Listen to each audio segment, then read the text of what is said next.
Now, South Sudanese rebels have released 2 Kenyan pilots they were holding after receiving compensation for the family of a civilian killed when their plane crashed last month. The plane came down in Akobo in the greater Upper Nile region in early January, and the rebels asked for compensation for the family of a woman who was killed and for others who lost livestock.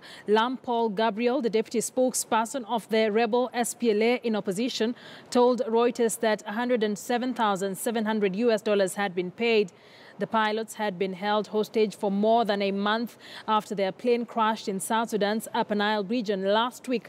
An insurance company agreed to pay the compensation demanded by the rebels. And just an update for now, we expect that plane to touch down at the Wilson Airport any minute now. We will be giving you live updates on the same after the South Sudanese rebels have been said to have released 2 Kenyan pilots that they were holding after receiving compensation for the family of a civilian killed when their plane crashed last month. Those are live pictures we are bringing you from the Wilson Airport, where the pilots are expected to touch down any minute now after the government and the rebels agreed on the amount of money that they will be paid as a compensation for the loss of life and property when their Cessna Caravan registration 5YFDC crashed in Akobo in the greater Upper Nile region of South Sudan on the 7th of January this year.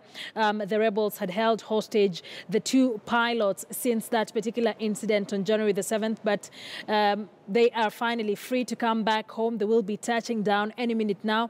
Our reporter is on the ground. She will be giving us details in a short while on the same. And of course, we'll be seeking to speak to the pilots to just hear what they have to say after 2 months in South Sudan, waiting for their government to bail them out after they crashed in Akobo in the Upper Nile of South Sudan. Once again, live pictures we are bringing you from Wilson Airport as we await that plane to touch down with the 2 pilots who had been held hostage for about 2 months now, since the 7th of January by rebels in South Sudan. But finally, the government and the rebels have agreed on the amount of money that they will be paid as compensation for loss of life and property. We will be getting back to that shortly here on KTN News Desk.